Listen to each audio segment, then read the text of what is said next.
Hi, അസ്സലാമു അലൈക്കും. നമ്മളിന്നൊരു സാമ്പാറിൻ്റെ വീഡിയോ ആയിട്ടാണ് വന്നേക്കുന്നത്. നമുക്ക് ഉച്ചത്തേക്കുള്ള സാമ്പാറും ഇന്ന് മീനൊന്നും വാങ്ങിച്ചില്ല. നമ്മുടെ സാമ്പാറും പിന്നെ കുറച്ച് പയർ തോരനും ചോറും പപ്പടം ഇതൊക്കെ തന്നെയായിരുന്നു. നല്ല ഭംഗിയുണ്ടല്ലേ?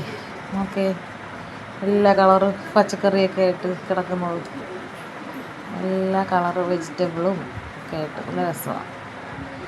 പിന്നെ നമ്മൾ സാമ്പാർ പരിപ്പെടുത്ത് കഴുകുവാണ്. ഞാനിങ്ങനെ വെക്കുമ്പോൾ എല്ലാം കൂടെ ഒരുമിച്ചങ്ങ് ഇടും കേട്ടോ. ഈ കഷ്ണങ്ങളും ഇതിനകത്ത് നമുക്ക് കുറച്ച് വെളുത്തുള്ളി, പിന്നെ മഞ്ഞൾപ്പൊടിയും ഉപ്പും കായവും ഇത്രയും കൂടി ഇട്ടങ്ങ് വേവിക്കും. ഇതിനകത്ത് വെളുത്തുള്ളി എന്തായാലും ഇടണം കേട്ടോ. പിന്നെ നമ്മൾ നാടൻ സ്റ്റൈലിലാണ്. ഒരു സാമ്പാർ പൊടിയോ ഒന്നും വേണ്ട. ഈ സാമ്പാർ നല്ല ടേസ്റ്റാണ്, നല്ലതാണ്. അങ്ങനെ എന്നിട്ട് കുറച്ച് വെള്ളം കൂടി ഇപ്പോൾ കളഞ്ഞതാട്ടോ. എന്നിട്ട് ഇത് നമ്മൾ ഉപ്പും മഞ്ഞൾപ്പൊടി ഇട്ട് വേവിക്കാൻ വെക്കും. വേവിക്കാൻ വെച്ച് കഴിഞ്ഞ് ഒരു 2 വിസിൽ വെക്കണേ. 2 വിസിലിട്ടിട്ട് ഓഫ് ചെയ്തിട്ട് വിസിൽ മൊത്തം പോയി കഴിഞ്ഞിട്ടേ നമ്മൾ പിന്നെ എടുക്കാവും. അങ്ങനെ പിന്നെ നമ്മൾക്ക് ഒരു പള്ളി പോക്കിൻ്റെ ഇതുണ്ട്. നമ്മൾ തമിഴ്നാട് ആറ്റാങ്കര പള്ളിയിലോട്ട് പോകണം. അതുകൊണ്ടായിരുന്നു പിന്നെ മീനൊന്നും വെക്കണ്ടെന്ന് വിചാരിച്ചു. അതുകൊണ്ട് സാമ്പാറിലൊക്കെ ആയത്. നമ്മൾ ഇന്ന് രാത്രിയാണ് പോകാൻ ഉദ്ദേശിക്കുന്നത്. രാത്രി എന്ന് വെച്ചാൽ വെളുപ്പിനേക്ക് ഒരു 4-5 മണിയൊക്കെ ആകുമ്പോൾ പോകണമെന്ന് വിചാരിക്കുന്നു. അപ്പോൾ ഒരു ഉച്ചയ്ക്ക് മുമ്പൊക്കെ അവിടെ എത്താൻ പറ്റുമല്ലോ. നമ്മൾ വണ്ടിയിലൊക്കെയാണ് പോകുന്നത്. അങ്ങനെ ഈ സാമ്പാർ അതെല്ലാം ചേർത്ത് നമ്മളൊന്ന് ഇളക്കി 2 വിസിലിൻ്റെ അവിടെ വെയിറ്റ് ചെയ്യുകയാണ്. അങ്ങനെ അടച്ച് വെക്കാൻ പോവുകയാണ്. പിന്നെ നമ്മൾ പറഞ്ഞ കണക്ക് അടുത്ത് നമ്മൾ പയർ വെള്ളത്തിലിട്ട് വെച്ചതാണ്. വൻപയർ അതെടുത്ത് കഴുകി കുക്കറിയിട്ടു. അത് കുക്കറിയിട്ട് നന്നായിട്ടൊന്ന് കഴുകിയതിന് ശേഷം, കഴുകി വെച്ചതാണ് വെള്ളത്തിലിട്ടപ്പോൾ ഒന്നുകൂടി കഴുകി ഇട്ട് നമ്മൾ അതിനകത്തും കുറച്ച് ഉപ്പ് മാത്രം ഇട്ടിട്ട് കുറച്ച് വെള്ളം, ഒരു ഗ്ലാസ് വെള്ളമൊക്കെ ഒഴിച്ചിട്ട് ഒന്ന് വേവിക്കാൻ വെക്കണം. വേവിക്കാൻ വെച്ചിട്ട് അതിനകത്ത് ഒരു 2 വിസിലൊക്കെ ആകുമ്പോൾ അതും വേവും കേട്ടോ. ചിലത് ഇപ്പോൾ ഒരു വിസിലോ, ഇത് കുറച്ച് വേവുണ്ട് ഈ പയറിന്. അപ്പോഴത്തേക്കും നമ്മൾ സാമ്പാർ വെന്ത് റെഡി ആയിട്ടുണ്ട്. നല്ല രസമുള്ള സാമ്പാറാണ്. ഇപ്പം നമ്മൾ മഞ്ഞൾപ്പൊടി ഉപ്പൊക്കെ ഇട്ട് അതിനകത്ത് നന്നായിട്ട് പിടിച്ചിട്ടുണ്ടേ.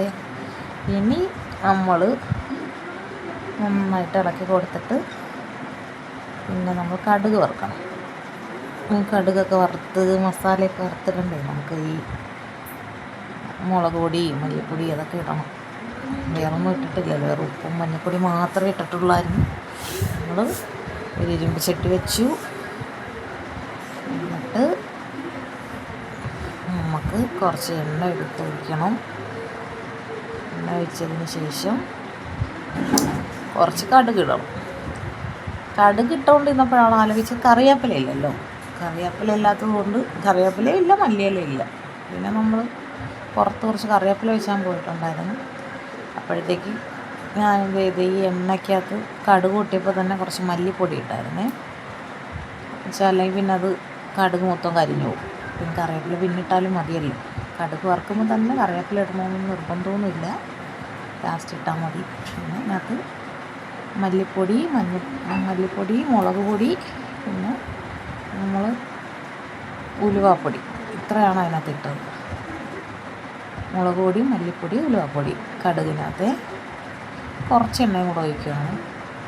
എന്നിട്ട് നമ്മളിവിടെ എല്ലാത്തിനും കുറച്ച് എണ്ണ കുറച്ചാണ് കേട്ടോ ഉപയോഗിക്കുന്നത്. എന്നിട്ട് അതിനകത്ത് നമ്മൾ പുളി പിഴിഞ്ഞ വെള്ളം ഉണ്ടല്ലോ, പുളി പിഴിഞ്ഞ് കുറച്ച് അതിനകത്ത് ഒഴിക്കുകയാണ് കേട്ടോ. നമ്മൾ സിമ്പിളായിട്ടുള്ള സാമ്പാറാണ്, പക്ഷേ ഭയങ്കര ടേസ്റ്റുമാണ്. കാണാനും നല്ല ഭംഗിയാണ്, ടേസ്റ്റുമാണ്. എന്നിട്ട്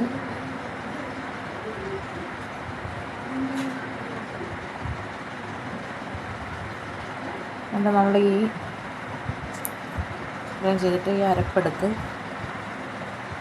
ആ സാമ്പാറിലോട്ട് ഒഴിക്കുകയാണേ. അത് കറക്റ്റ് കളറൊക്കെ ആയി. കായമൊക്കെ നമ്മൾ ആദ്യം ഇട്ടിട്ടുണ്ട്, പിന്നെ പറയാതെ പോയത് കേട്ടോ. കുറച്ച് ജീരകം ഇടണേ, ജീരകപ്പൊടി കേട്ടോ. ജീരകപ്പൊടിയോ ജീരകം, എൻ്റെ കയ്യിൽ ഇപ്പോൾ ജീരകപ്പൊടി ഇല്ലാത്തതുകൊണ്ട് ഞാൻ ജീരകവും ഇട്ടതേ ഉള്ളൂ. അത് ആ സാമ്പാർ വേവിക്കാൻ വെച്ചപ്പോൾ തന്നെ കുറച്ച് ജീരകം കൂടി ഇട്ടിട്ടുണ്ടായിരുന്നു, കാണിക്കാൻ വിട്ടുപോയതാണ് കേട്ടോ. പിന്നെ നമ്മൾ സാമ്പാർ ഇങ്ങനെ ഇരിക്കുന്നു, നല്ല ഭംഗിയോടെ ഇരിക്കുന്നു. അപ്പോൾ നമ്മൾ കുറച്ച് കറിവേപ്പില ഇട്ട് കൊടുത്തു, അരപ്പിൻ്റെ വെള്ളം കുറച്ച് വെച്ച് കൊടുത്തു. ഇത്രയും തന്നെ നമ്മൾ സാമ്പാർ നന്നായിട്ട് പച്ചക്കറിയൊക്കെ ഇടും കേട്ടോ. അല്ലാതെ നമ്മൾ എന്തെങ്കിലും 1-2 ഐറ്റംസ് ആണെങ്കിൽ നമുക്ക് സാമ്പാർ വെക്കാം. 2 ഐറ്റംസ് ഉണ്ടെങ്കിൽ നമുക്ക് വെക്കാം. നമുക്ക് ഒരു ഉരുളൻകിഴങ്ങ്, ഒരു വെണ്ടയ്ക്ക, ഒരു കത്തിരിക്ക, വഴുതനങ്ങ, ഇത്രയും സാധനമൊക്കെ ഉണ്ടെങ്കിൽ പരിപ്പുമായിട്ടിട്ട് വേവിച്ചാൽ നമുക്ക് സാമ്പാർ ഉണ്ടാക്കാം. അതില്ലെങ്കിൽ ക്യാരറ്റും ഉരുളൻകിഴങ്ങും വെണ്ടയ്ക്ക ഇട്ടിട്ട് സാമ്പാർ വെക്കുക, അതും നല്ല ടേസ്റ്റാണ്. നമുക്ക് ഇനിയത്തെ വീഡിയോയിൽ ഞാൻ കാണിച്ചു തരാം കേട്ടോ. 3-4 തരം സാമ്പാർ ഉണ്ടാക്കും, 2-3 തരം രസം ഉണ്ടാക്കും. അതിൽ ഓരോ ദിവസം ഓരോ രീതിയിൽ ഒക്കെ ഉണ്ടാക്കും. ഇതിലെനിക്ക് സാമ്പാർ പക്ഷേ എല്ലാം വെക്കുന്ന ഇതാണ് ടേസ്റ്റ്. എന്നിട്ട് ഈ സാമ്പാർ നമ്മൾ കുറച്ച് മല്ലിയിലൊക്കെ ഇട്ട് അടിപൊളിയാണ് ലാസ്റ്റ്. പിന്നെ നമ്മൾ കുറച്ച് തേങ്ങ എടുത്തിട്ട് 2 പിടി തേങ്ങ എടുത്തിട്ടുണ്ടായിരുന്നു. എന്നിട്ട് പയർ വേവിക്കാൻ വെച്ചിട്ടുണ്ടായിരുന്നല്ലോ കുക്കറിൽ, അതിനകത്തിടാൻ വേണ്ടിയാണ് കേട്ടോ തേങ്ങ എടുക്കുന്നത്. പിന്നെ മോളിങ്ങനെ ഇളക്കിക്കൊണ്ട് വെക്കുന്നുണ്ട്. ഇതിനകത്ത് നമ്മളൊരു പച്ചമുളക് ഇട്ട് കൊടുത്തു, കുറച്ച് മഞ്ഞൾപ്പൊടി ഇട്ട് കൊടുത്തു, ജീരകം ഇടാം കുറച്ച്,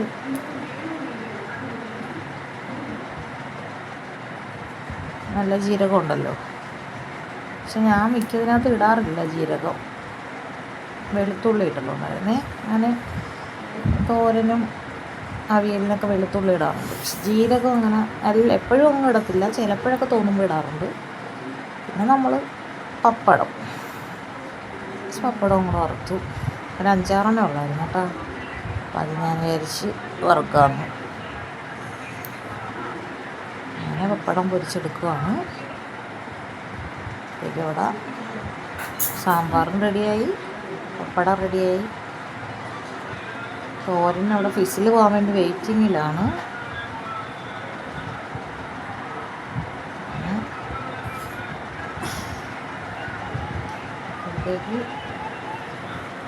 ഇവിടെ സാമ്പാർ ഇങ്ങനെ ഇടയ്ക്കിടയ്ക്ക് ഇളക്കി കൊടുക്കുന്നുണ്ട്.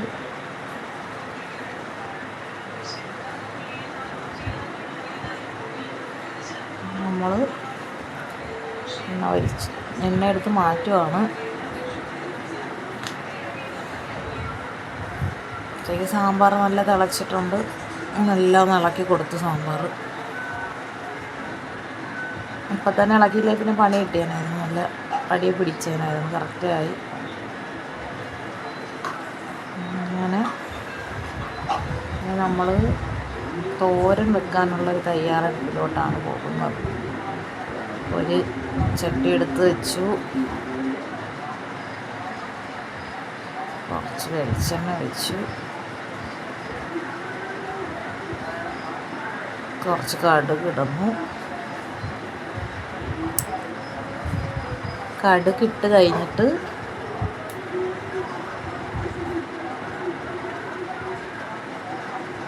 കടുകൊന്ന് പൊട്ടാൻ വേണ്ടിയാണ് കേട്ടോ നോക്കിക്കൊണ്ട് നിൽക്കുന്നു. കടുക് പൊട്ടണം, കടുകിങ്ങനെ പൊട്ടുന്നു. നമ്മൾ കുറച്ച് കറിവേപ്പില ഇട്ട്, പിന്നെ സവാള അരിഞ്ഞ് വെച്ചില്ല, അപ്പോൾ ഞാൻ പെട്ടെന്നൊരു സവാള എടുത്ത് ഇങ്ങനെ അരിഞ്ഞിട്ട്, ഇങ്ങനെയൊക്കെ തന്നെ കേട്ടോ. പെട്ടെന്നൊക്കെ ഉണ്ടാക്കുമ്പോൾ അരിഞ്ഞൊന്നും വെക്കത്തില്ല, അപ്പോഴപ്പോഴും ഇങ്ങനെ അരിഞ്ഞിട്ടങ്ങ് ഉണ്ടാക്കും. അങ്ങനെയാണ്.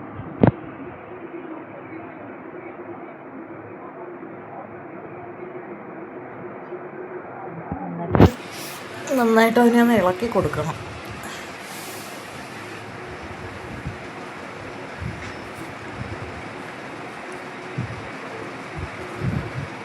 കുറച്ച് ഉപ്പിട്ട് കൊടുക്കാം കേട്ടോ.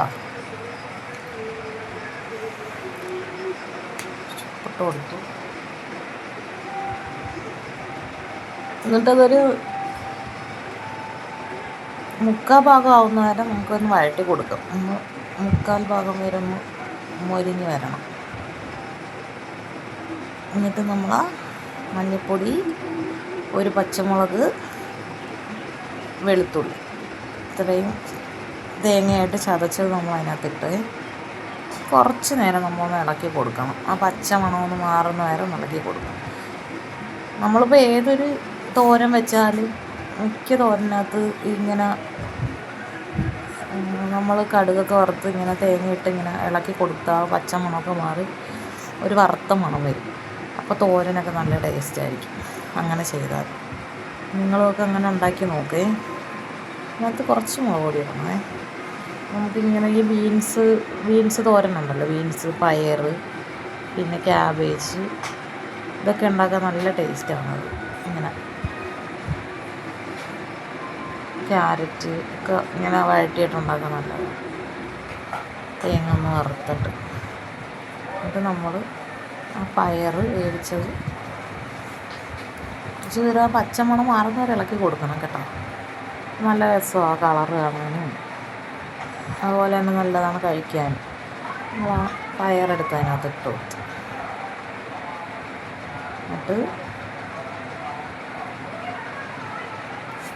നന്നായിട്ട് വേവിച്ച് കുറച്ച് നേരം കൂടി ആ വെള്ളം വറ്റുന്ന വരെ അതിനകത്ത് ഇട്ടേക്കണേ. ഒരു 10 മിനിറ്റെങ്കിലും ഇട്ടാലേ വെള്ളം ഒക്കെ പറ്റി വരത്തുള്ളൂ. നല്ല വറ്റി ഡ്രൈ ആകണം. ഇവിടെ എൻ്റെ മക്കൾക്കൊക്കെ ഈ തോരൻ ഭയങ്കര ഇഷ്ടമാണ്. മൂത്ത മോൾക്ക് ഭയങ്കര ഇഷ്ടമാണ്.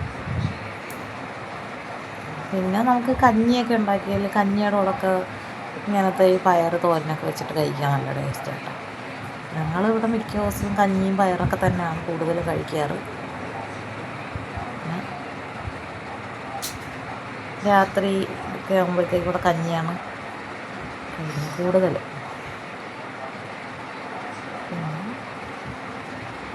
ഇന്നപ്പോൾ ഇത്രയൊക്കെയാണ്. പപ്പടം ഒരു 5-6 പപ്പടം ഉണ്ടായിരുന്നു. അതും ഇത്രയൊക്കെ തന്നെയായിരുന്നു തോരനും സാമ്പാറും